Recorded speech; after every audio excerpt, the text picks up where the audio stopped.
অভিনন্দন সবাইকে। আমরা দীর্ঘ গ্যাপের পর মানে প্রায় 3 দিন নির্বাচনের কারণে গ্যাপের পর আবার ফিরে আসছি। আমরা সম্ভবত ফ্রান্সে ছিলাম, ফ্রান্সের আলোচনায় ছিলাম, সেটা শেষ হয়নি আমাদের।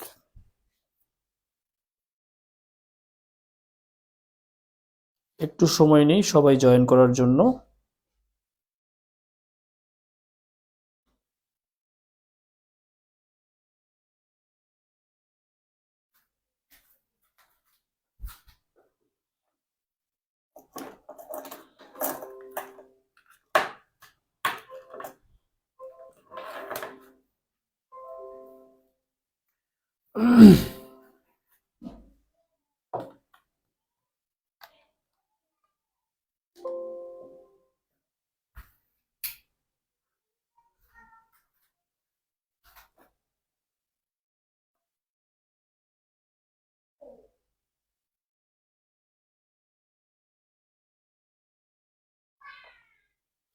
আমরা 1 মিনিটের মধ্যে শুরু করব। হ্যাঁ,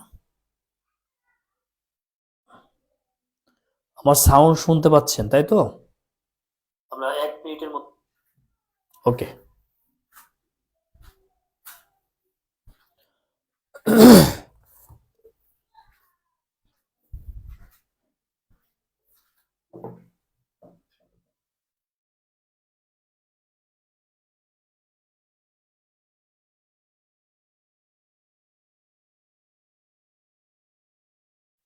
ওয়ালাইকুম আসসালাম। যারা সালাম দিয়েছেন সবাইকে অসংখ্য ধন্যবাদ।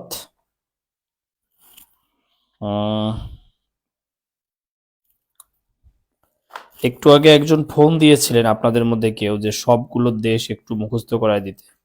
দেখেন, আমি আমার মতো করে শেষ করি, তারপরে হচ্ছে কারণ যদি মার্চে পরীক্ষা হয় আমাদের তো কি হলো,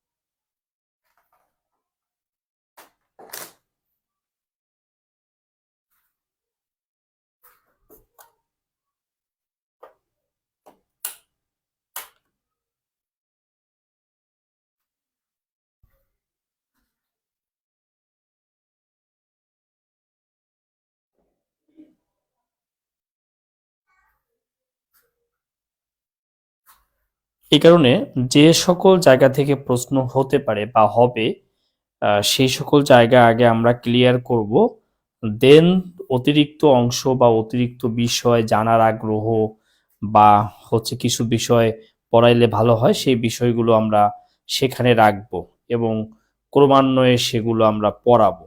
এটা নিয়ে কোনো প্যারা নাই, এটা পাবেন, কনফার্ম থাকেন। Yes, sound clear.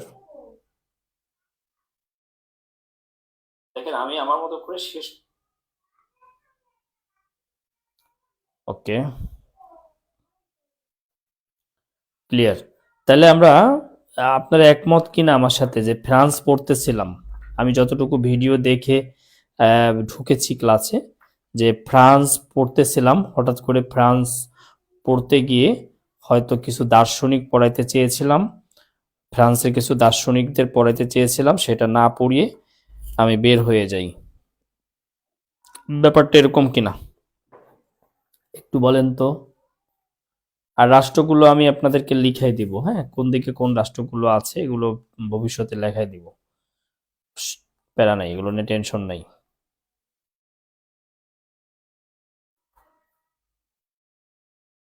ওকে, তাহলে আমরা আজকে শুরু করতেছি যে ব্যক্তিকে দিয়ে, তার নাম হচ্ছে রুশো। রুশো।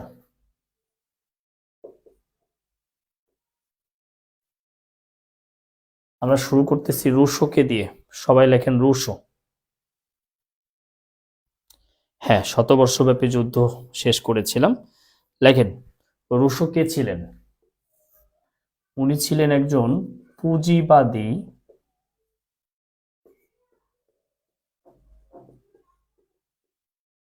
দার্শনিক।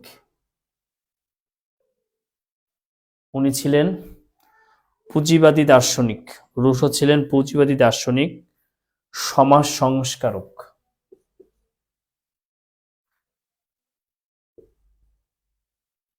এই জায়গা থেকে ওই নৈতিকতা, মূল্যবোধ, সুশাসনের প্রশ্ন আসে এই ব্যক্তিগুলো থেকে। অর্থাৎ এই জায়গাটা পড়লে আন্তর্জাতিকের কাজে লাগবে, আবার আহ, হচ্ছে নৈতিকতা, মূল্যবোধেও কাজে লাগবে। তার পুরো নাম হচ্ছে জ্যা Jack Russo.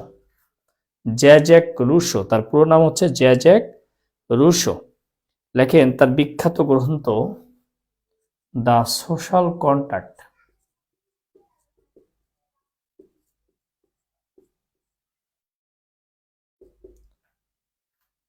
The social contract. এবং একটা লাইন চলে আসতে পারে, মানে তার যে বিখ্যাত উক্তি, জনসাধারণই সার্বভৌম ক্ষমতার অধিকারী। বিখ্যাত উক্তি তার। এই যে আপনি আমি কথায় কথায় বলি যে জনগণ বা জনসাধারণ এই সার্বভৌম ক্ষমতার অধিকারী। জনসাধারণই সার্বভৌম ক্ষমতার অধিকারী। এই যে উক্তিটা, এই উক্তিটা দিয়েছিলেন জ্যাক রুশো। ওকে, এই মহান ব্যক্তিকে আমাদেরকে পড়তে হবে। দ্বিতীয়ত আর একজন ব্যক্তির নাম লিখবো আমরা, তার নাম হচ্ছে ভলতেয়ার। আমরা লিখে ফেলবো ভলতেয়ার। উনি একজন ঔপন্যাসিক, দার্শনিক, ঔপন্যাসিক,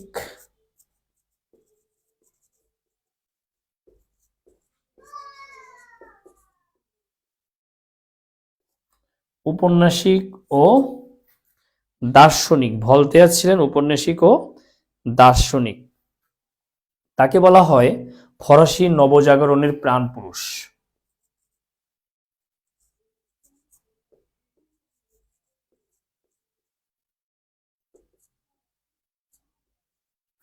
নবজাগরণের প্রাণপুরুষ ফরাসি। আজ তো ইউরোপ মহাদেশ হবে স্যার, এটা তো ইউরোপেরই দেশ রে ভাই। হেই, ফ্রান্স তো ইউরোপেরই দেশ। আমরা তো ফ্রান্স পড়তেছি, ফ্রান্সের বাকি অংশ দেখতেছি আমরা। আমরা তো ইউরোপেই আছি। ইউরোপের অনেকগুলো পড়ে ফেলছি গতদিন। হ্যাঁ, যে অংশটা বাকি আছে সেই অংশটা পড়তেছি। আমরা ইউরোপের পরে আফ্রিকায় ঢুকবো আর কি। ইউরোপ শেষ হলে আফ্রিকায় ঢুকবো। মনে হয় আগের ক্লাস করেন নাই নাকি? যাই হোক, দেখেন, ফরাসি নবজাগরণের প্রাণপুরুষ বলা হয় এই ভলতেয়ারকে। হ্যাঁ, তার বিখ্যাত গ্রন্থ হচ্ছে অ্যানালস অব দ্য এম্পায়ার। এটি ইংরেজি লিটারেচারের জন্য কাজে লাগবে। লেখেন Annals of the Empire. Annals of the Empire. Annals of the Empire. লেখেন অ্যানালস অব দ্য এম্পায়ার। এরপরে আমরা একটা কথায় কথায় একটা কথা বলি যে common sense is not too common. Common sense, এটা তার বিখ্যাত উক্তি, common sense is not so common.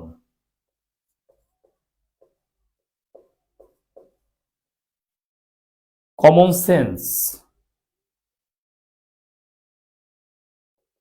Is not so common.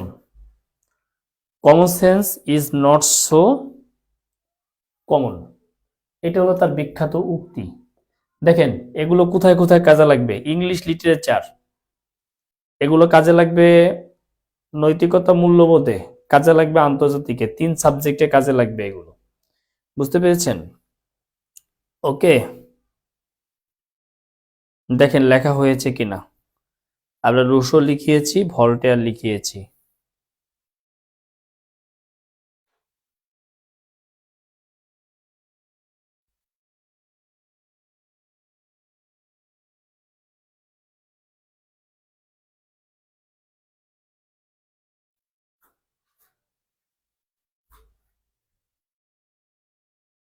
ওকে, আচ্ছা, এখানে আর তেমন কেউ ইম্পর্টেন্ট নাই।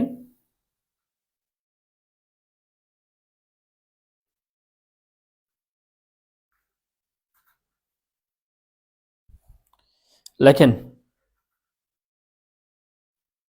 দেখেন ফ্রান্সের প্রেসিডেন্টের বাসভবনের নাম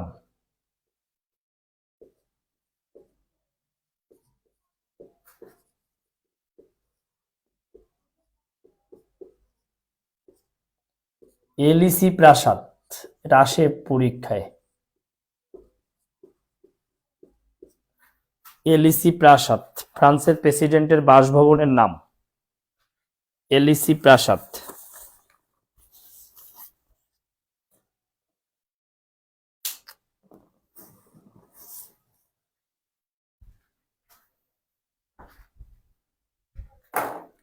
এলিসি প্রাসাদ, সবাই লেখেন। ফ্রান্সের বিখ্যাত মিউজিয়াম,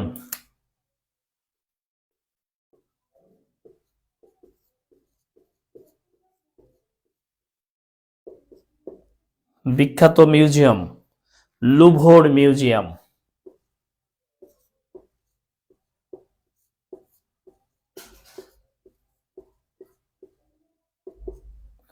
লুভর মিউজিয়াম, বিখ্যাত মিউজিয়ামের নাম লুভর মিউজিয়াম। লেখেন ফ্রান্সের লৌহ মানবীর নাম, লেখেন লৌহ মানবী, লেখেন মিশেল আলিওমারি।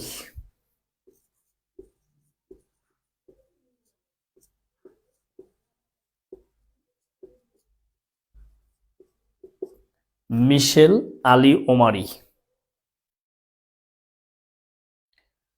ওকে, আরেকটা লিখে রাখেন, সিটি অফ কালচার বলা হয়, সিটি অফ কালচার বলা হয় প্যারিসকে, সিটি অফ কালচার বলা হয় প্যারিসকে, সিটি অফ কালচার বলা হয় প্যারিসকে। ওকে, জার্মানি পড়িয়েছি, জার্মানি কি পড়িয়েছিলাম? না মনে হয়, পড়ানোর কথা না, বলেন তো। না পড়াইনি। জার্মানি মনে রাখবেন, এই ফ্রান্সে আবার যাব আমরা, যখন ফরাসি বিপ্লব পড়াবো তখন এই ফ্রান্স সম্পর্কে, নেপোলিয়ন বোনাপার্ট সম্পর্কে আরো অনেক তথ্য আমরা জানবো। ঠিক আছে, এই কারণে এখানে সংক্ষিপ্ত করলাম। ফ্রান্স, রাশিয়া, ব্রিটেন, জার্মানি, এগুলো আমাদের বারবার যাওয়া পড়বে, বিভিন্ন সময়ে যাওয়া পড়বে এগুলো। ঠিক আছে, পড়াইছেন? জি স্যার, জার্মানি পড়ানো হয়েছে। ও মাই গড, বলে কি? তাহলে পড়াই নেই কি, পড়াইছেন? ও ওয়াও ওয়াও ওয়াও। তাইলে আহ তাইলে হচ্ছে ইউরোপ আপাতত শেষ। হ্যাঁ, যারা ইউরোপের দেশগুলো মুখস্থ করতে চান আমি সামনে একটা করাই দিব, ঠিক আছে, একটা ক্লাসের মাধ্যমে করাই দেবো। আগে আমরা কোর্স শেষ করি। আমরা চলে যাই আফ্রিকা মহাদেশ।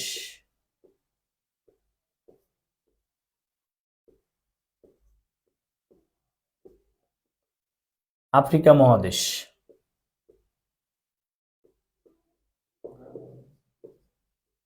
আয়তনে ও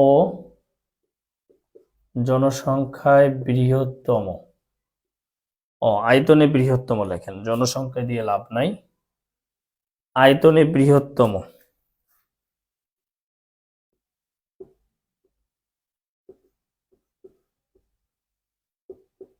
আলজেরিয়া।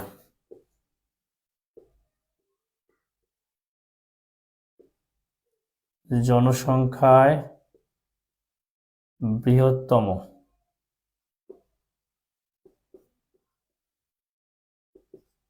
নাইজেরিয়া।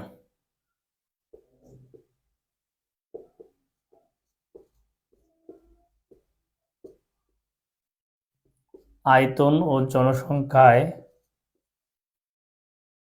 ক্ষুদ্রতম,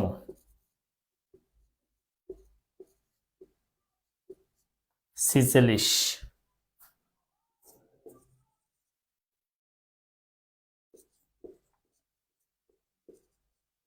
মোট স্বাধীন দেশ 54টি।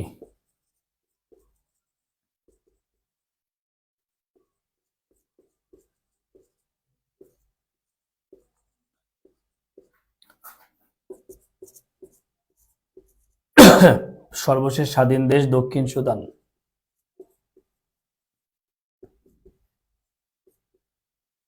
এটা পৃথিবীরও সর্বশেষ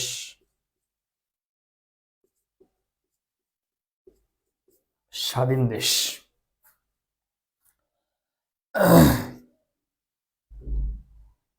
সংগঠন AU মানে আফ্রিকান ইউনিয়ন, মানে একটা রাজনৈতিক সংগঠন আছে পুরো আফ্রিকা মিলে, এর নাম হচ্ছে AU, আফ্রিকান ইউনিয়ন। এই পর্যন্ত লেখেন সবাই, আমরা বাছাইকৃত দেশগুলো সুন্দর করে আপনাদের পড়াবো।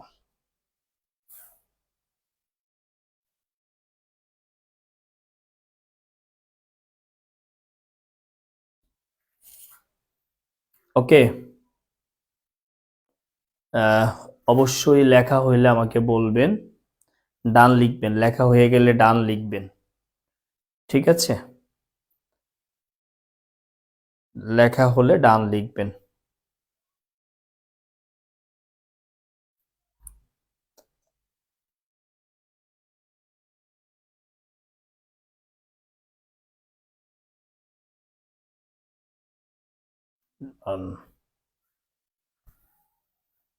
আচ্ছা, আমরা যেখানে যতটুকু ইম্পর্টেন্ট ততটুকু দেখব। হ্যাঁ, যেমন প্রথমেই লিখবেন মরক্কো। মরক্কো 3টা লাইন ইম্পর্টেন্ট। রাজধানী, মুদ্রা, রাজধানী হইল রাবাত, মুদ্রা হইল দিরহাম। আর মরক্কোকে বলা হয় টুপির শহর, ফেজ বা টুপির জন্য বিখ্যাত। ফেজ বা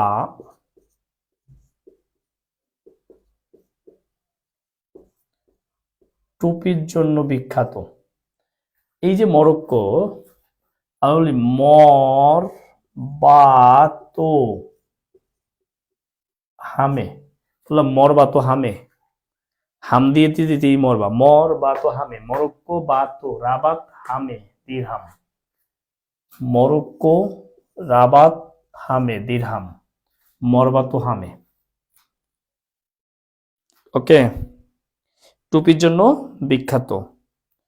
আর আরেকটা লাইন নেন, মরক্কোর একটা শহর আছে যেখানে জাতিসংঘ গঠনের জন্য একটা সম্মেলনও হয়েছিল, এবং বিখ্যাত নগরীয় বন্দর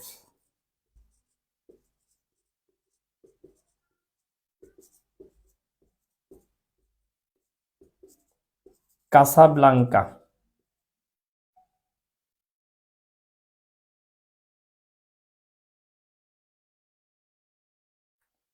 বিখ্যাত নগরীয় বন্দর হচ্ছে কাসাব্লাঙ্কা। আমরা এখন চলে যাব মরক্কোর পরে সুদান। সুদান সুদানের ইম্পর্টেন্টের মধ্যে যেটা আছে সেটা হলো দারফুর সংকট, অন্য কিছু ইম্পর্টেন্ট না।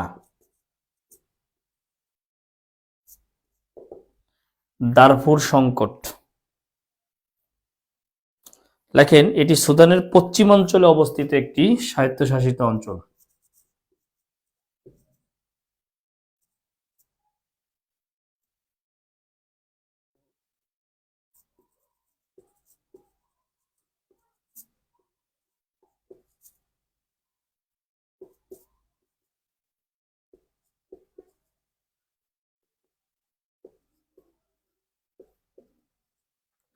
পশ্চিমাঞ্চলে অবস্থিত একটি স্বায়ত্তশাসিত অঞ্চল।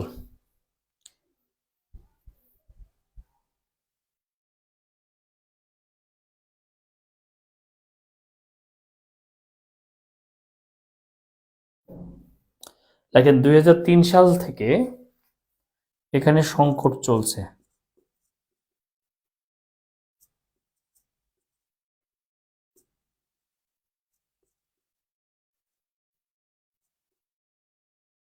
দুই সাল থেকে এখানে সংকট চলছে।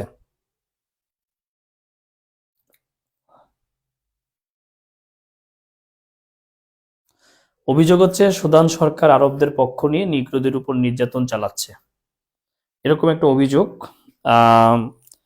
সুদানের যে লিবারেশন আর্মি আছে এবং জাস্টিস অ্যান্ড ইকুয়ালিটি মুভমেন্ট আছে, সুদান সরকারের বিরুদ্ধে অস্ত্র ধারণ করে। অর্থাৎ কে কে? সুদান লিবারেশন আর্মি, একটা হলো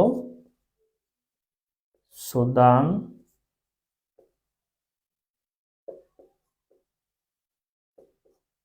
লিবারেশন আর্মি, লিখলে লিখে নিতে পারেন যে সুদান লিবারেশন আর্মি এবং justice and equality movement.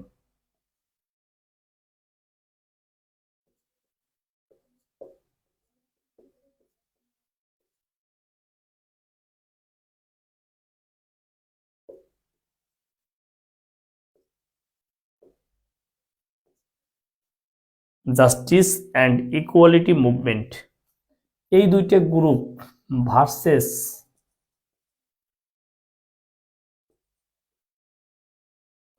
Sudan সরকার।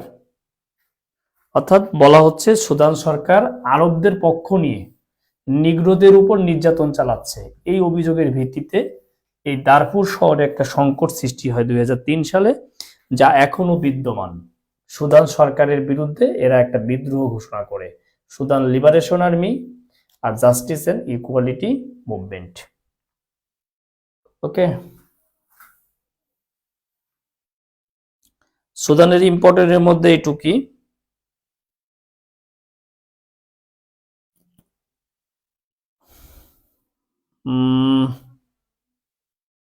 মিশর,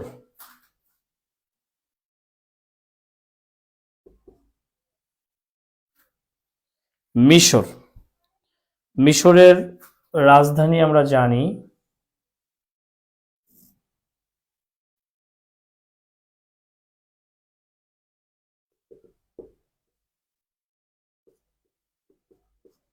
রাজধানী কায়রো। মিশরের রাজধানী হচ্ছে কায়রো।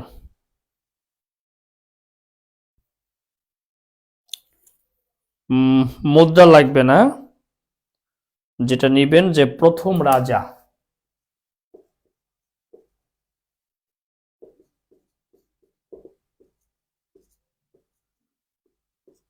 ফুয়াত।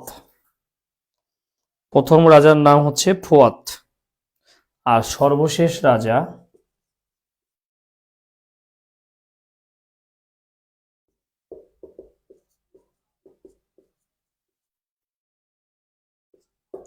দ্বিতীয় ফুয়াত। সর্বশেষ রাজা হচ্ছে দ্বিতীয় ফুয়াত। লেখেন 1952 সালে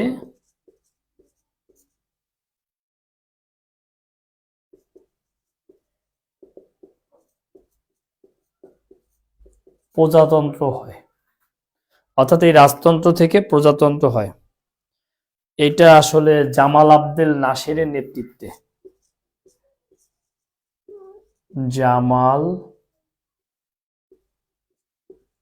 আবদেল নাসেরের নেতৃত্বে। এই জামাল আবদেল নাসের হচ্ছেন মিশরের প্রথম প্রেসিডেন্ট।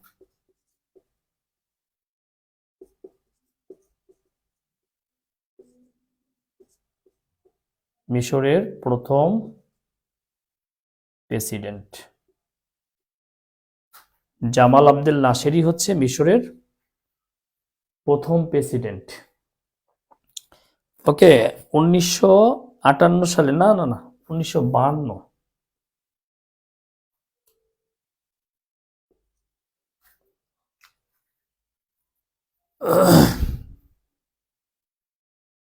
ওকে, এই জামাল আবদেল নাসেরই 56 থেকে 70 সাল পর্যন্ত মিশরের প্রেসিডেন্ট ছিলেন। তার দরকার নাই।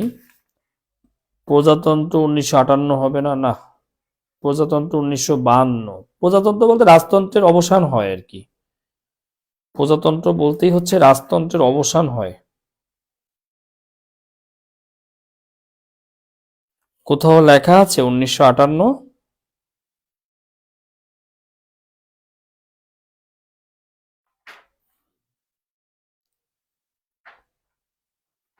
কোথাও আছে? আমি দেখবো তাহলে। আচ্ছা, এখানে একটা বিষয় আছে মিশরের মধ্যে, সেটা হচ্ছে সুয়েজ খাল সংকট, যেটা আমি এখন পড়াবো না, কারণ আমি আরব ইসরায়েল যুদ্ধের মধ্যে সুয়েজ খাল সংকট পড়ানো হবে। এখানে পড়াবো না, ওখানে আমি একটা টেকনিকের মাধ্যমে পড়াই, এই জন্য এখানে এক সুযোগ সময় দিব না। তারপরে ক্যাম্প ডেভিড চুক্তি আমি চুক্তির মধ্যে পড়াই আমার বইয়ে। আচ্ছা, এটা দেখবো, আমি দেখে জানাবো, হ্যাঁ। আচ্ছা, আর যারা বইয়ের অর্ডার করেছিলেন, আগে যারা অর্ডার করেছিলেন তারা তো বই পেয়ে গেছেন। আর যারা হচ্ছে পরে অর্ডার করেছিলেন, আজকে বই পাঠিয়ে দিয়েছি সবার, একদম সবার বই পাঠিয়ে দিয়েছি। আহ হয়তো কালকে বিকেলে বা পরশুদিন পেয়ে যাবেন আর কি। ঠিক আছে, আজকে আমি নিজ হাতে সবার বই পাঠিয়ে দিয়েছি। ওকে, যারা আন্তর্জাতিক দিয়েছিলেন আন্তর্জাতিক দিয়েছি, যারা বিজ্ঞান চেয়েছিলেন বিজ্ঞান দিয়েছি, আহ যারা হচ্ছে বাংলাদেশ চেয়েছিলেন বাংলাদেশ দিয়েছি। ঠিক আছে, যারা আন্তর্জাতিক চেয়েছিলেন আন্তর্জাতিক দিয়েছি। ওকে, আহ আচ্ছা, কিছু ব্যক্তি যাদেরকে আমাদের একটু পড়তে হবে,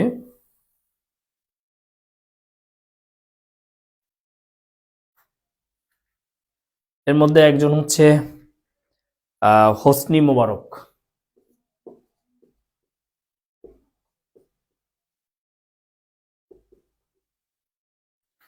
হোসনি মোবারক হচ্ছে চতুর্থ প্রেসিডেন্ট, লিখে রাখেন, চতুর্থ প্রেসিডেন্ট। আরব বসন্তের ফলে তার ক্ষমতা হারায়। দেখেন, 30 বছর ক্ষমতায় ছিলেন, ক্ষমতায় ছিলেন 30 বছর। এই নামটা লেখার কারণ হচ্ছে অন্ততপক্ষে জানেন হোসনি মোবারক কোন দেশে ছিলেন, এটা জানা জরুরি। 30 বছর, অন্য কিছু নাও আসতে পারে। আরব বসন্তের কারণে তিনি ক্ষমতা হারান। আরব বসন্ত পড়াবো অন্য একটা ক্লাসে, ওইটার আমার আলাদা করে ক্লাস আছে, হ্যাঁ, সেখানে পড়াবো। এই মহাদেশ শেষ হলেই সেই জায়গায় যাবো আমরা। মোহাম্মদ মুরসি, মোহাম্মদ মুরসি মিশরের পঞ্চম প্রেসিডেন্ট, মাত্র 1 বছর ক্ষমতায় ছিলেন, কিন্তু আহ, তিনিও একটা অভ্যুত্থানের মাধ্যমে তার ক্ষমতা হারান। ঠিক আছে, 1 বছরের মাথায় সেনা অভ্যুত্থানের মাধ্যমে ক্ষমতা, মানে আমাদের জানতে হবে তিনি মিশরের প্রেসিডেন্ট ছিলেন, এইটুকু জানা থাকলেই হবে। তিনি মিশরের প্রেসিডেন্ট ছিলেন, এইটুকু জানা থাকলেই হবে। হোসনি মোবারক, মোহাম্মদ মুরসি, আহ, আনোয়ার আল সাদাত। আনোয়ার আল সাদাত তো বলেছি, আরো কিছু পড়াবো সামনে, ক্যাম্প ডেভিড চুক্তি, এগুলোর মধ্যে ঢুকে যাবে আর কি। আপাতত এখান থেকে আমরা বেসিক গুলো জেনে নিচ্ছি। আচ্ছা, মিশরের পরে আমরা লিখব লিবিয়া।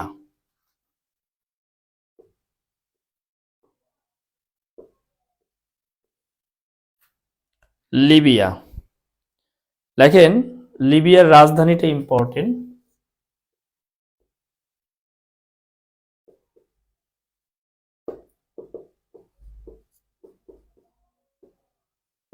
ত্রিপলি। লিবিয়ার রাজধানী হচ্ছে ত্রিপলি।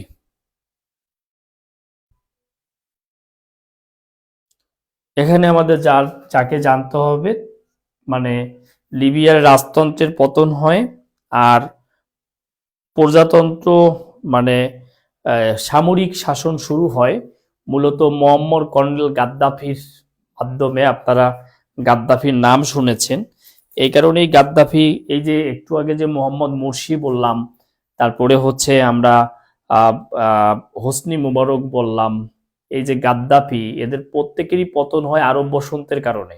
আরব বসন্ত আমরা দেখাবো আপনাদেরকে, আরব বসন্ত নিয়ে আলোচনা করব চুক্তি, বিপ্লব, যুদ্ধের ক্লাসে বা বৈশ্বিক ইতিহাসের ক্লাসে আমরা আলোচনা করব। এই যে মুয়াম্মার গাদ্দাফি, অর্থাৎ এই গাদ্দাফির মাধ্যমেই কি হয়, এই এখানে একটা আহ, সেনা শাসন শুরু হয়। তাইলে আমরা শুধু একটা নাম জেনে রাখবো যে কর্নেল মুয়াম্মার গাদ্দাফি, উনি লিবিয়ার প্রেসিডেন্ট। কর্নেল মুয়াম্মার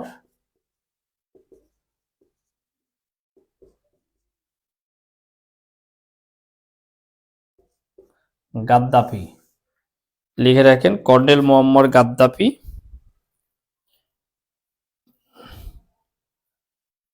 লেখেন তিনি রাজা ইদ্রিসকে ক্ষমতাচ্যুত করে ক্ষমতা দখল করেন। রাজা ইদ্রিসকে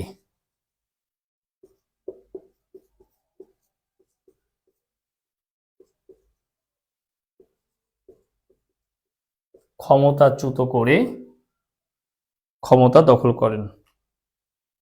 ক্ষমতাচ্যুত করে ক্ষমতা দখল করেন, রাজা ইদ্রিসকে ক্ষমতাচ্যুত করে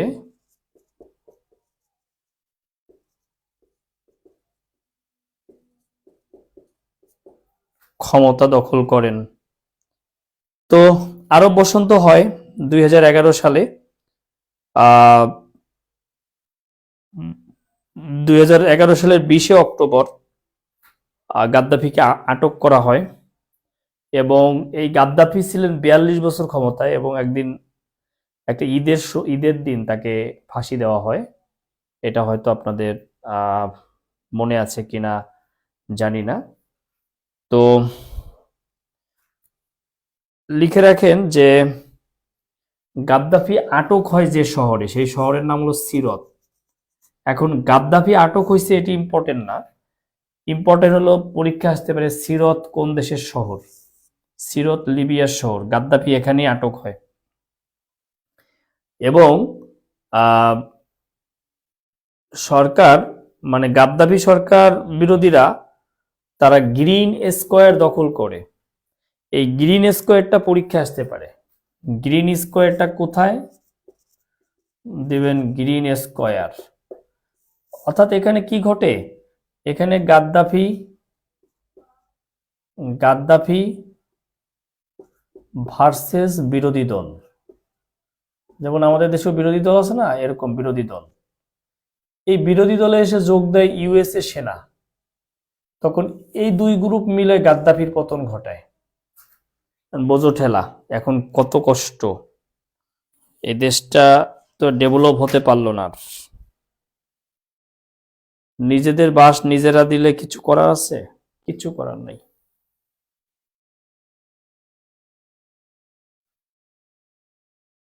লিবিয়ার পর আমরা চলে যাব আফ্রিকার একমাত্র শিল্পোন্নত রাষ্ট্র দক্ষিণ আফ্রিকায়।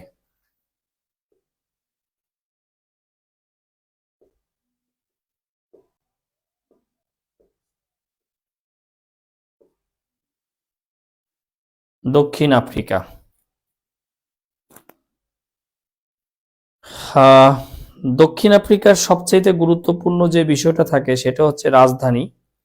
আপনারা জানেন যে দক্ষিণ আফ্রিকার রাজধানী হচ্ছে তিনটা রাজধানী।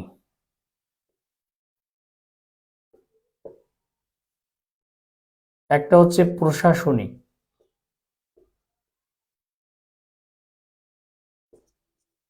একটা হচ্ছে বিচার বিভাগীয়,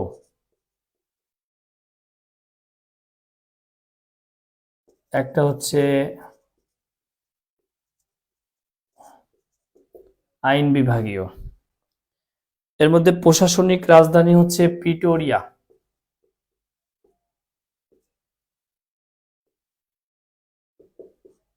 প্রিটোরিয়া। বিচার বিভাগীয় হচ্ছে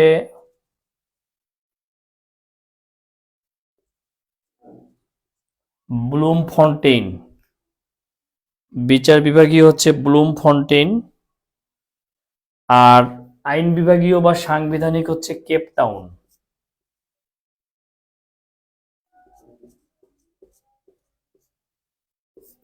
সাংবিধানিক।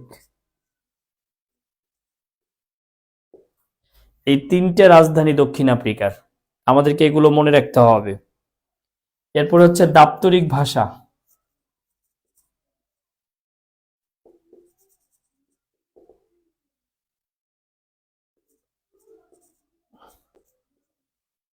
এগারোটি।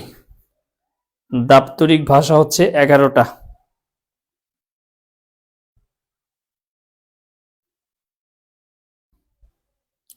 লেখেন বর্ণ বৈষম্যহীন সংবিধান চালু হয়।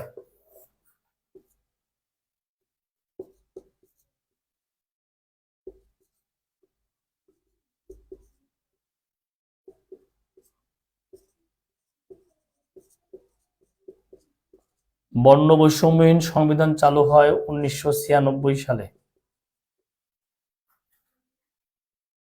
বর্ণ বৈষম্যহীন সংবিধান চালু হয় 1996 সালে।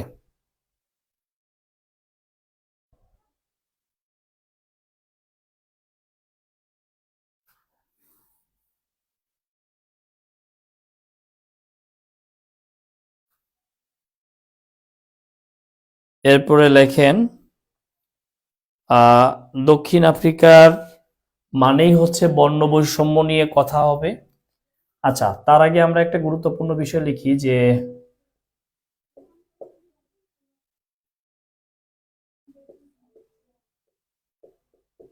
বর্ণবাদ নীতির প্রবক্তা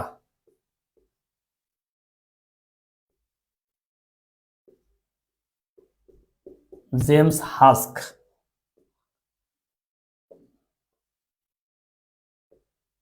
এটা অনেকেই আসলে হয়তো ভুলে নেলসন ম্যান্ডেলা দিয়ে দিতেন অনেকে, এই জন্য লিখাই দিলাম যেন ভুল না হয়।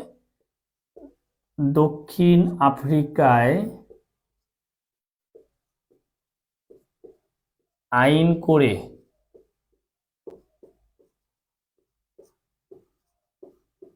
বর্ণবাদ নীতি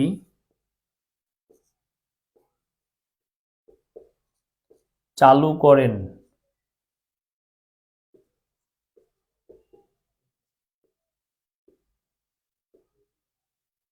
ড্যানিয়েল মালান।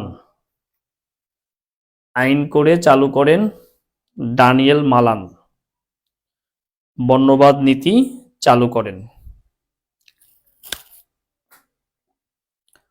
ওকে, আমরা বর্ণবাদ নিয়ে কিছু জিনিস লিখে রাখবো। বর্ণবাদ বিরোধী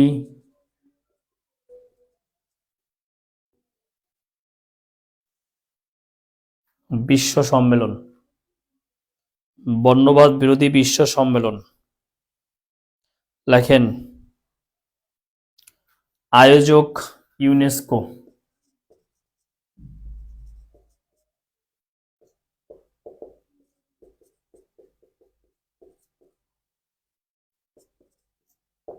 স্থান সাল স্থান হচ্ছে জেনেভা, সুইজারল্যান্ড।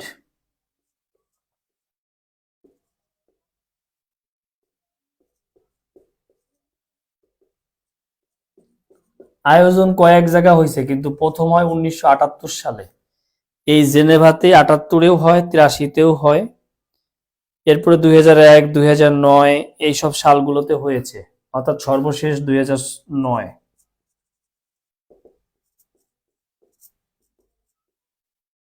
সর্বশেষ হচ্ছে 2009। এটাও জেনেভা, সুইজারল্যান্ড, একই একই। ঠিক আছে, অর্থাৎ আসতে পারে যে বর্ণবাদ বিরোধী সম্মেলন হয় কোথায়? Geneva, Switzerland. কত সালে প্রথম? 1978 সালে। সর্বশেষ কবে? সালে। যেমন এটার সাথে একটা প্রশ্ন প্রায়ই আসে, সেটা হচ্ছে ব্ল্যাক লাইভস ম্যাটার কি?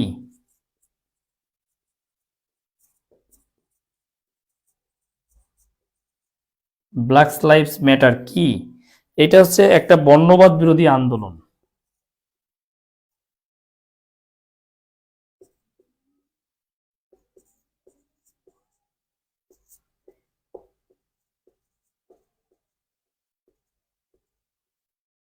একটি বর্ণবাদ বিরোধী আন্দোলন হচ্ছে ব্ল্যাক লাইভস ম্যাটার। ওকে, এরপরে দক্ষিণ আফ্রিকা থেকে আর একটা ইম্পর্টেন্ট বিষয় থাকে, সেটা হচ্ছে রেইনবো নেশন।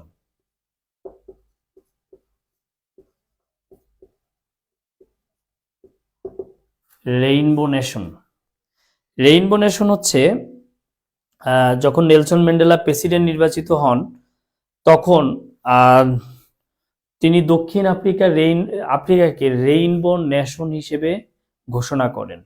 অর্থাৎ যদি পরীক্ষায় আসে রেইনবো নেশন এই নামকরণ করেন কে, তাহলে আপনারা উত্তর দিবেন নেলসন ম্যান্ডেলা। আমি নেলসন ম্যান্ডেলা পড়াবো শেষে। রেইনবো নেশন হিসেবে মানে রংধনু। হুম এইটা তাহলে আপনারা বলবেন যে রেইনবো নেশন এটি হচ্ছে যদিও এটা ইয়ের না, নেলসন ম্যান্ডেলার যদি বলা হয় রেইনবো নেশনের প্রবক্তাকে, তাহলে কিন্তু উত্তর ভিন্ন হবে। যদি দক্ষিণ আফ্রিকাকে রেইনবো নেশন হিসেবে আখ্যায়িত বা অভিহিত করেছে কে, তাহলে নেলসন ম্যান্ডেলা। কিন্তু রেইনবো নেশন এই শব্দটি প্রথম প্রয়োগ করে দক্ষিণ আফ্রিকার বর্ণবাদ বিরোধী নেতা ধর্মযাজক ডেসমন্ড টুটু।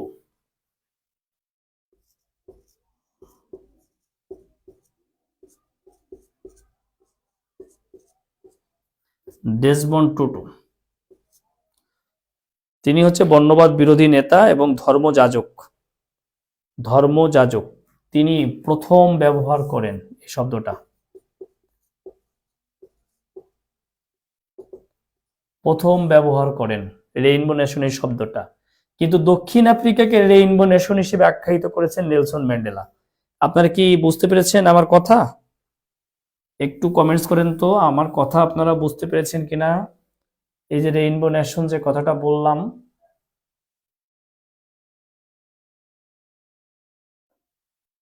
যদি বলা হয় প্রথম ব্যবহার করেন কে এই শব্দটি, তাহলে টুটু, ডেসমন্ড টুটু। উনিও দক্ষিণ আফ্রিকার একজন বর্ণবাদ বিরোধী নেতা এবং ধর্মযাজক। আর যদি বলে যে দক্ষিণ আফ্রিকাকে নেলসন ম্যান্ডেলা রেইনবো নেশন হিসেবে আখ্যায়িত করেছেন কে, তাহলে আমরা লিখব কি নেলসন ম্যান্ডেলা। ওকে ওকে, হ্যাঁ আরেকবার বলেন। আপনি কমেন্টস করতে করতে আমি আরেকবার বলে ফেলছি মনে হয়। ঠিক আছে, তাহলে আমরা এখন লিখব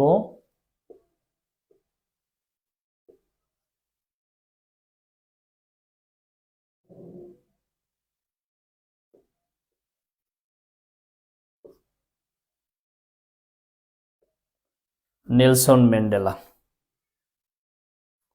প্রবক্তাই তো ডেসমন্ড টুটু। তালগোল পাকায় ফেলছেন সায়রা সালমা। রেইনবো নেশন হিসেবে দক্ষিণ আফ্রিকাকে অভিহিত করেন নেলসন ম্যান্ডেলা, অভিহিত করেন, আখ্যায়িত করেন দক্ষিণ আফ্রিকাকে। উনি হচ্ছেন প্রবক্তা বা প্রথম ব্যবহারকারী ডেসমন্ড টুটু।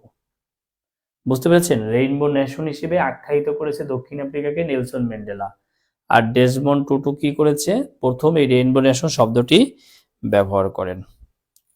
আচ্ছা, নেলসন ম্যান্ডেলা সম্পর্কে একটু পড়ি আমরা।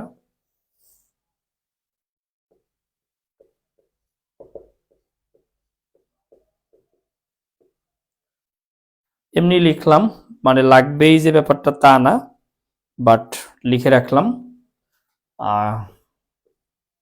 যে গ্রামে জন্মগ্রহণ করেন এটার নাম হচ্ছে কুনুগ্রাম। কুনুগ্রাম, গ্রামটার নাম হচ্ছে কুনুগ্রাম। তার বিভিন্ন নাম ছিল, নাম বিকল্প নাম আর কি, তার অনেকগুলো নাম ছিল। যেমন মাদিবা,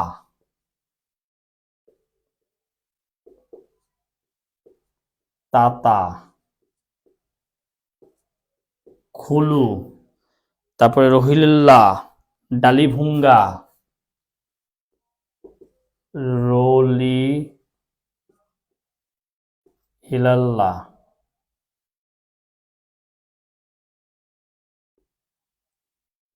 ডালিভুঙ্গা,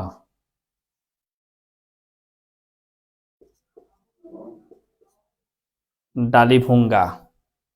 বুঝতে পেরেছেন? এইগুলো হচ্ছে নেলসন ম্যান্ডেলার নাম।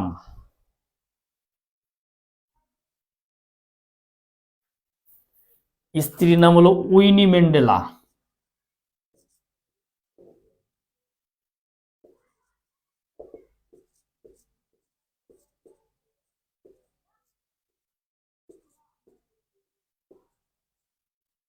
একে বলা হয় mother of the nation.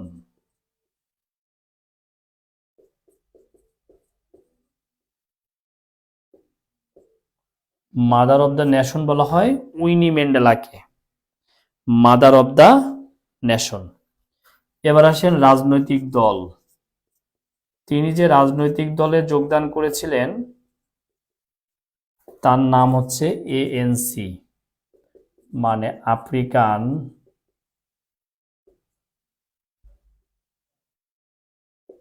National Congress. African national Congress এটা প্রতিষ্ঠিত হয় হচ্ছে 1912 সালে। উনি এটাতে যোগদান করেন 1944 সালে। লাগবে না, এমনি লিখে রাখতে পারেন যে এএনসি প্রতিষ্ঠা হয় 1912 সালে। এবং ভারতের মধ্যে পড়াইছি যে মহাত্মা গান্ধীর ভূমিকা ছিল এটা গঠনের ক্ষেত্রে। ওকে, তাহলে আমরা এই রাজনৈতিক দল দেখলাম। এখন আমরা নেলসন ম্যান্ডেলাকে জানি যে তিনি একজন বর্ণবাদ বিরোধী নেতা। তিনি সারাটা জীবন সংগ্রাম করেছেন, জেল খেটেছেন। এই তথ্যগুলো মোটামুটি আমাদের জানা। সেই তথ্য থেকে কোনগুলো আমাদের পরীক্ষায় আসতে পারে সেই বিষয়গুলোই আমাদেরকে লিখতে হবে। লিখবেন কারাবরণ করেন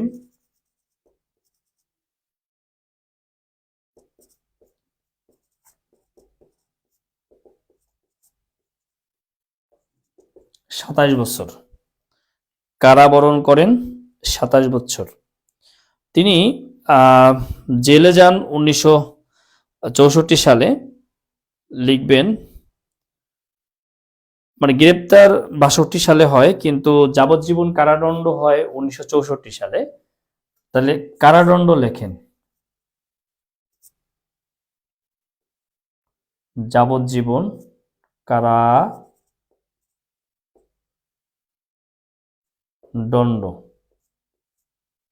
1964 সালে। যাবজ্জীবন কারাদণ্ড হয় 1964 সালে। এখন এই যে 64 সালে যে ওনার কারাদণ্ড হয়, দেখেন, আর উনি যে কয়েদি ছিলেন, এই কয়েদি হচ্ছে উনি 66 নাম্বার কয়েদি। মানে 1964 সালে উনি জেলে যান। এবং আমাদের যেটা হচ্ছে ইয়ার জন্য ব্যবহার করা হয় আর কি, 466 নম্বর, সরি, উনি 466 নাম্বার কয়েদি আর 64 সালে জেলে যায়। এই ডিজিটগুলো হচ্ছে এইডস বিরোধী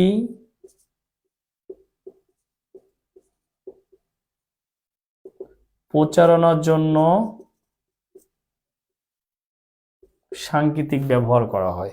অর্থাৎ এইডস বিরোধী প্রচারণার জন্য এটা মানে প্রচারণার নাম বা সাংকেতিক চিহ্ন হিসেবে ব্যবহার করা হয় বা সাংকেতিক হিসেবে ব্যবহার করা হয়। ওকে, অর্থাৎ এই এইডস বিরোধী প্রচারণার নাম হচ্ছে এই 466 64 46664। ঠিক আছে, 46664।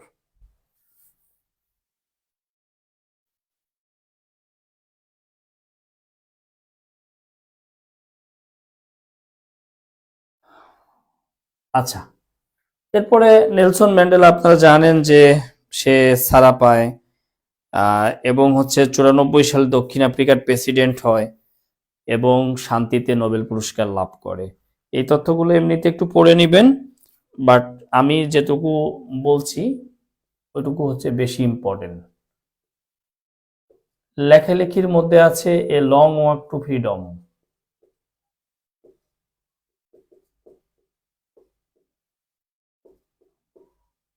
A long walk two freedom, এটাই সবচেয়ে বিষয় মানে বেশি ইম্পর্টেন্ট। এইটা হচ্ছে মূলত তার আত্মজীবনীমূলক গ্রন্থ। A long walk two freedom অনেকবার পরীক্ষায় আসছে এটি। আর তার একটা সমাজসেবা ছিল, সমাজসেবার জন্য শেলি যেটা করেছিল says yes for children.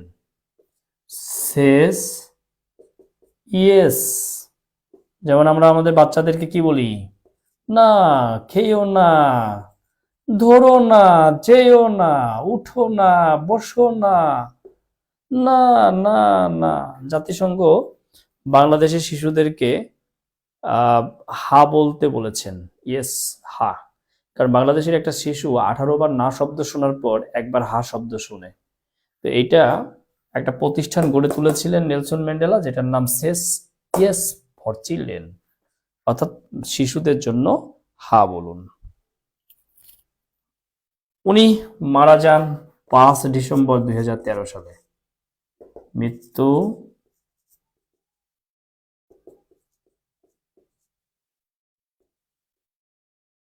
5 December 2013 সালে উনি মারা যান। আসলে আফ্রিকার মধ্যে সবচেয়ে গুরুত্বপূর্ণ এই দক্ষিণ আফ্রিকাই বেশি ইম্পর্টেন্ট। আমরা মোটামুটি লিখিয়েছি। আমরা এখন এখান থেকে চলে যাব, দক্ষিণ আফ্রিকা থেকে আমরা চলে যাব কেনিয়ায়, চলে যাব কেনিয়ায়। দেখছেন, বিনা পাসপোর্ট ভিসায় আপনাদের কত ঘুরাইতেছি, আপনার জীবনেও কেউ এরকম ঘোরাবেন আপনারে। আমি যে ট্যুর করাইতেছি আপনাদেরকে, ওই যে এশিয়া থেকে ইউরোপ, তারপরে আফ্রিকা, ওশেনিয়ায় নিয়ে যাব, আমেরিকায় নিয়ে যাব। হ্যাঁ, ঠিক আছে, মনে রেখে নাও। হ্যাঁ,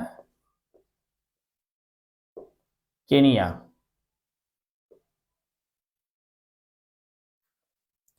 কেনিয়া, কেনিয়ার রাজধানী হচ্ছে নাইরোবি।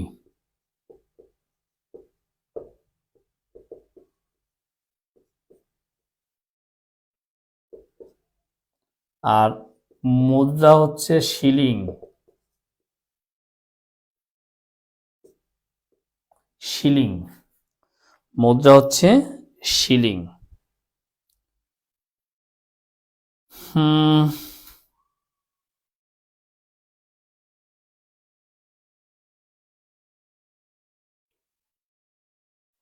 এরপর লেখেন জিম্বাবুয়ে। দুইটাই ক্রিকেট টিম, তাই না? আর এদের সাথে খেললেই তো আমরা খেলা শিখছি। জিম্বাবুয়ে, জিম্বাবুয়ের রাজধানীর নাম। যারা আমার বই নিয়েছেন দেখবেন সারা পৃথিবীর সব দেশ দেওয়া আছে, একটাও বাকি নাই। যার যেটা লাগে পড়তে পারবেন, একদম বেসিক। ভালো লাগে ঘুরতে, ঘুরেন, ঘোরাচ্ছি তো, সমস্যা কি? হারারে, জিম্বাবুয়ের অর্থ হচ্ছে হাউস অব দ্য চিফ।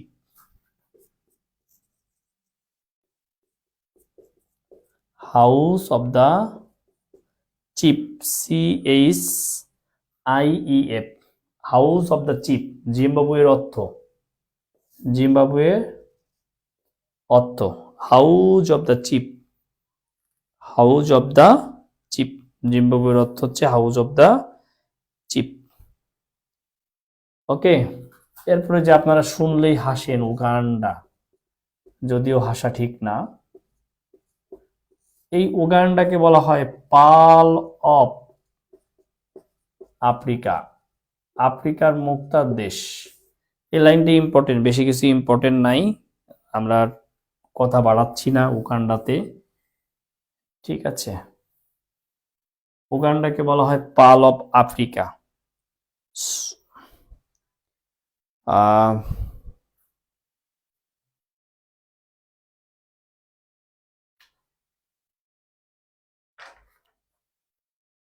আমরা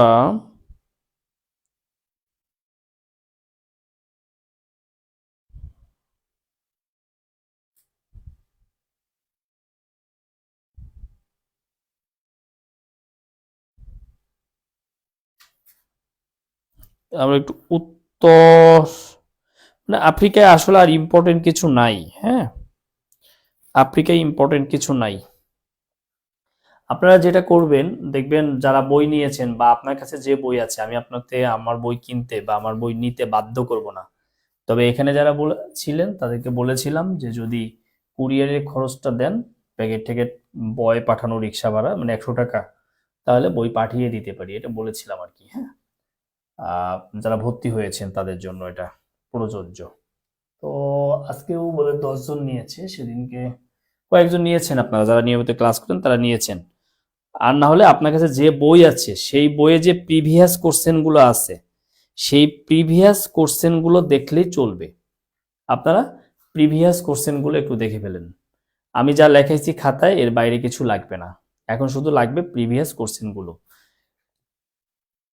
লেখেন।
বেসিক তথ্য লিখে দিলাম। এখন আমরা ওশেনিয়া মহাদেশের দেশগুলো একটু দেখব ঘুরে ঘুরে। চলেন এই দ্বীপ রাষ্ট্রগুলো ঘুরে আসি একটু, ঠিক আছে? এই মেয়ের আবার ভয় পেয়েন না, হ্যাঁ? পাশের থেকে না হাসবেন বললো এই ঘুরতে যাওয়া যাবে না, ঠিক আছে? নয় বাবা বললো, ভাই বললো এই ঘুরতে যাওয়া যাবে না। বলেন আমরা তো মনে মনে ঘুরি, আমরা তো আসলে বাস্তবে ঘুরি না, আমরা একটু মনে মনে ঘুরি আর কি, ঠিক আছে? ওকে, তাহলে ওশেনিয়া মহাদেশ এটুকু লেখা হয়েছে, আপনাদের লেখা হয়েছে? বলেন তো আমাকে একটু, এটুকু লেখা হয়েছে কিনা।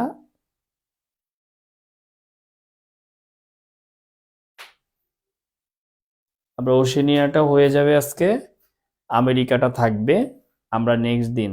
নেক্সট দিন বলতে আগামীকালকেই। আমরা মোটামুটি সব দিনই ক্লাস নিব আসলে। সপ্তাহে 5 দিন বলছি, তো চেষ্টা করব 6-7 দিনই নেওয়ার জন্য, গ্যাপ দিব না আর কি ক্লাস। আপনি ধরে নেন যে প্রতিদিন ক্লাস, যদি মানে ইনকেজ কোনোদিন না হয়, এটা অগ্রিম নোটিশ করব, গ্রুপে মেসেজ দিব। আমরা আসলে থামতে চাই না, এই ব্যাচে একটা নিউ ট্রেন্ড আনতে চাই, আমার একটু কলঙ্ক আছে এটা ঘোচাতে চাই, ঠিক আছে? ধরেন 7 দিনই ক্লাস। ওকে, দেখেন, আহ ওশেনিয়া মহাদেশের যে অঞ্চলগুলো,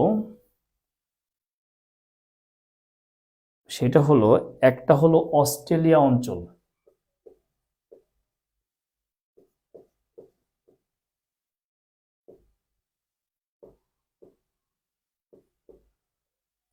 অস্ট্রেলিয়া অঞ্চলের দেশ একটি,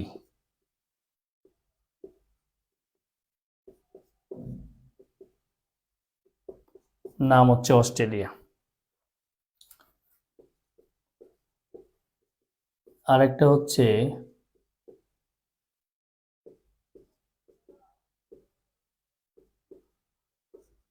নিউজিল্যান্ড অঞ্চল,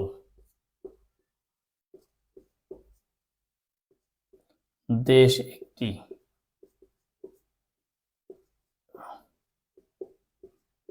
নাম নিউজিল্যান্ড। আরেকটা হচ্ছে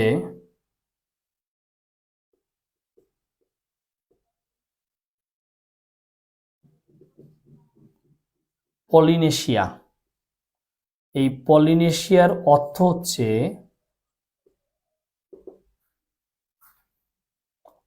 অনেক দ্বীপ। এই অর্থ আসে পরীক্ষায়। দেশ হলো তিনটা। তিনটা মনে রাখবেন কেমনে? টেকনিক নেন, টেকনিক। দেখবেন খোলা খাবারের চেয়ে ঢাকা খাবারের দাম বেশি। একটু ঠোঙ্গায় ঠোঙ্গায় করে যদি দেয়, যেন ঠোঙ্গার মোয়ার ভ্যালু বেশি। ঠোঙ্গার মোয়ার ভ্যালু, ঠোঙ্গায় হচ্ছে টোঙ্গা, মোয়া হচ্ছে সামোয়া।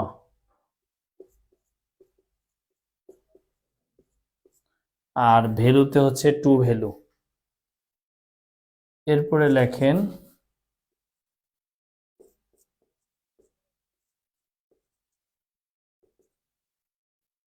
মাইক্রোনেশিয়া। মাইক্রোনেশিয়া অর্থ কি? এর অর্থ হচ্ছে ক্ষুদ্র দ্বীপ। এখানে দেশ আছে 5টি।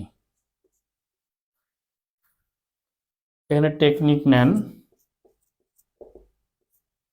মা মা নাও এ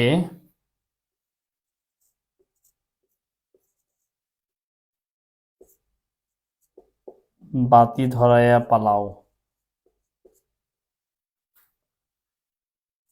মা মা নাওয়ে বাতি ধরাইয়া পালাও।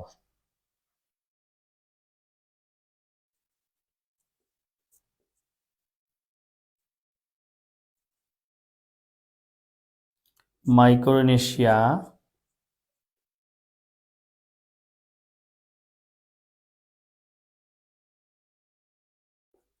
মার্শাল দ্বীপপুঞ্জ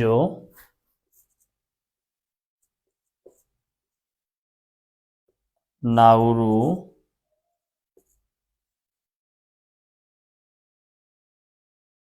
কিরিবাতি পালাও। এই 5টা হচ্ছে মাইক্রোনেশিয়ার দেশ।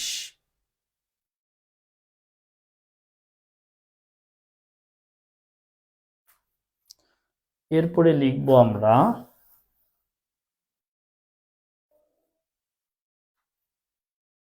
Polynesia.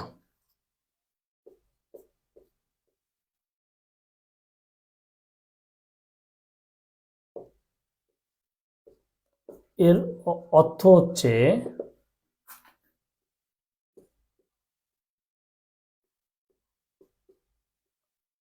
কৃষ্ণদ্বীপ।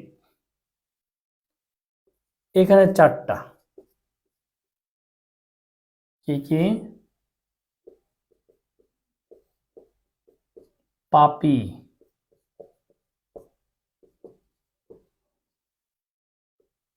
Solomon,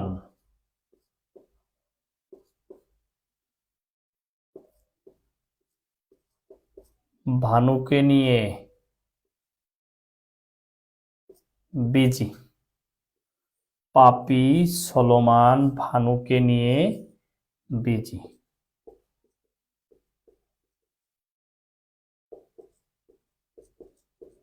Papua New Guinea,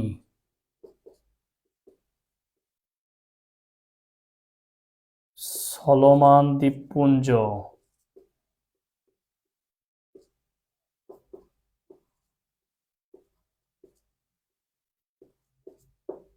Vanuatu, Fiji.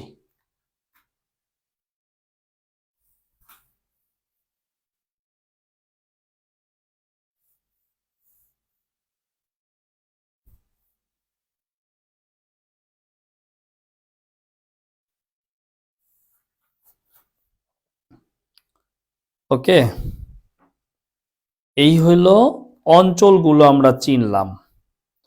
ওশেনিয়ার মোটামুটি যেসব অঞ্চল ছিল, অঞ্চলগুলো আমরা একটু চিনে নিলাম। একটা আমরা অস্ট্রেলিয়া নিউজিল্যান্ড, মূলত এখানে পড়ার মতো দেশ আর নাই, আমরা শুধু অস্ট্রেলিয়া নিউজিল্যান্ড একটু দেখব। যেমন অস্ট্রেলিয়া এই শব্দের অর্থ আসে, অস্ট্রেলিয়া হচ্ছে এশিয়ার দক্ষিণাঞ্চল। অস্ট্রেলিয়া মানে হচ্ছে এশিয়ার দক্ষিণাঞ্চল।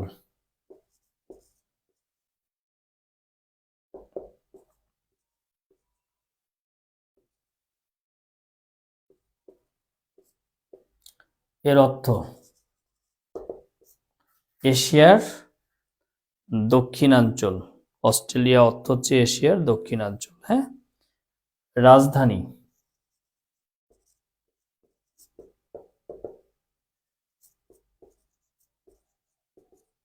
ক্যানবেরা। দুইটাই ক্রিকেট টিম আপনারা জানেন। বিখ্যাত শহর সিডনি।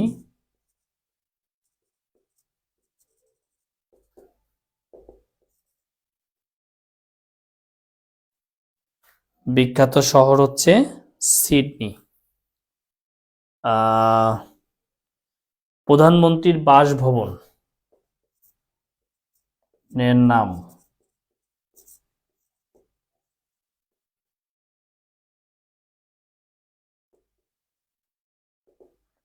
প্রধানমন্ত্রীর বাসভবনের নাম দ্য লজ।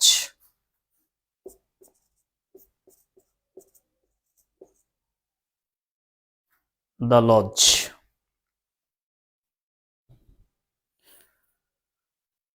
খুব কিছু পড়ার নাই।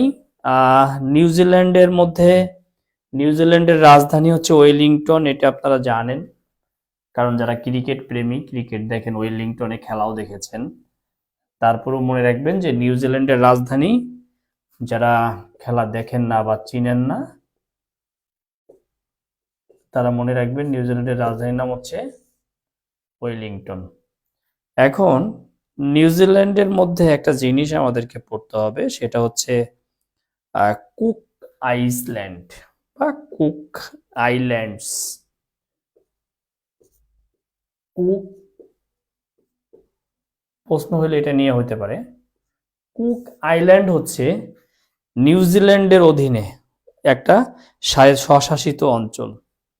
নিউজিল্যান্ডের অধীনে পরীক্ষা আসতে পারে যে এটা কার অধীনে, আপনি উত্তর দিবেন নিউজিল্যান্ডের অধীনে। নিউজিল্যান্ডের অধীনে। আর একটা রাষ্ট্রের সর্বাধিক না, লাগবে না, এটা বাদ দেন। ঠিক আছে, এই যে ওশেনিয়া হয়ে গেল।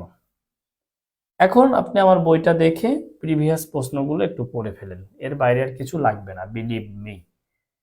আমরা নেক্সট দিন শুরু করব দক্ষিণ আমেরিকা দিয়ে, শেষ করব উত্তর আমেরিকা দিয়ে। আশাবাদী এক ক্লাসেই শেষ করব, যদিও যুক্তরাষ্ট্র পড়াতে প্রায় 1 ঘন্টা লাগবে, অন্যগুলো পড়াতে আধা ঘন্টা 40 মিনিট লাগবে, কিন্তু যুক্তরাষ্ট্র পড়াইতে অনেক সময় লেগে যাবে। আর যুক্তরাষ্ট্র থেকে মোটামুটি ধারণা করাই যায় যে 1 মার্ক আপনি পরীক্ষায় কমন পাবেন। তো যেখানে 1 মার্ক কমন পাবেন সেখানে তো সময় দেওয়াই লাগবে, সেখানে তো অবহেলা করার কোনো সুযোগ নাই, তাই না? তো যাই হোক, আজকে এই পর্যন্তই। আজকে লং করতে পারছি না, কারণ একটা চ্যাপ্টার শেষ হয়ে গেছে। তাহলে আমরা এশিয়া, ইউরোপ, আফ্রিকা, ওশেনিয়া শেষ করলাম। আমেরিকা বাকি। কালকে বুধবার আমেরিকা হয়ে যাবে, কালকে হয়ে যাবে আমেরিকা। হয়ে গেলে আমরা বৈশ্বিক ইতিহাসের উপরে যাব 2টে ক্লাস। বৈশ্বিক ইতিহাসের উপরে 2টে ক্লাস হয়ে গেলে আমরা চলে যাব হচ্ছে সংগঠনে। সংগঠনে ক্লাস লাগবে হচ্ছে 1টা, 2টা, 3টা, 4টা, 5টা, 4 থেকে 5টা ক্লাস লাগবে। 4টা ক্লাসে হয়ে যাবে সংগঠন, 4টা। এরপরে পরিবেশগত ইস্যু, কূটনীতির উপর 2টা ক্লাস লাগবে। তাহলে 4 আর 2 6, 6টা। মোটামুটি আগামী সপ্তাহে আন্তর্জাতিক শেষ হয়ে যাবে। তারপরে আমরা ভূগোল, নৈতিকতা, বাংলাদেশ, যেটা মন চায় সেটা ধরবো, কোনো সমস্যা নেই। ভালো থাকেন, সুস্থ থাকেন।